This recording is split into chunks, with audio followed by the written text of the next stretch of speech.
going to show you how to go about doing the array the array function in the modify ribbon. The array function allows you to draw multiples of the same feature in a very efficient way. For polar array, your patterns will be arranged in a circular manner. For rectangular array, it would be in the rectangular pattern. Okay, so I'll first show you how the polar array works. Before you click on the polar array, you want to draw a circle in which your pattern will be rotated around, so that you are able to specify the center of it first. Now I'm drawing the circle at the center of the square, and this circle is actually the pitch circle diameter, right? Now selecting the array icon, the polar array icon, I'm prompted next to select the objects that I want to array.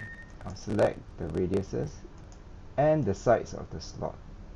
Once the selection is done, I will click on the right mouse button, and next they will ask me to specify the center point of the array, and I would specify the center of this circle.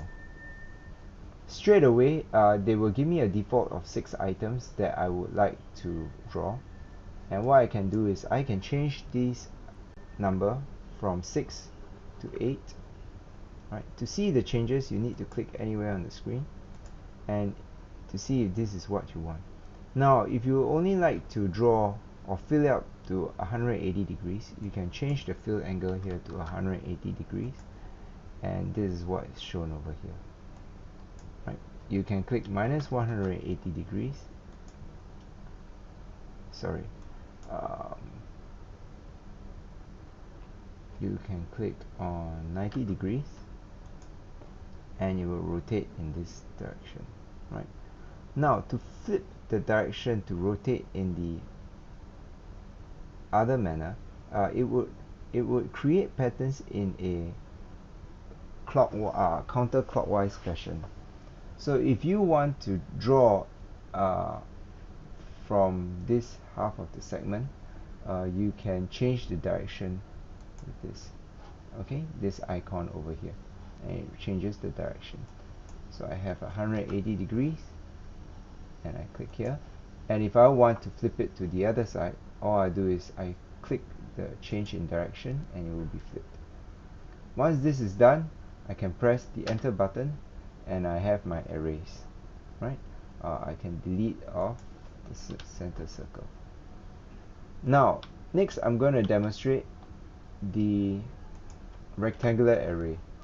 For the rectangular array, all you need to do is select the icon rectangular array, and then you select the objects that you want to array, the sides of the slot and the radius of the slot. Right click to accept the selection, and again by default you would have had 4 columns and 3 rows, 1 2 3 4, and if I were to only want to have 2 columns instead and 3 rows, and I would like to modify my distance between my columns, and I can give a distance of 200 instead. Okay. And you will see that my spaces are spaced out. I can increase the number of rows to 5, and I'll have created an array of 2 by 5 of this particular pattern. Press enter or escape to complete your operation. This completes my demonstration for the array function. Thank you for your attention.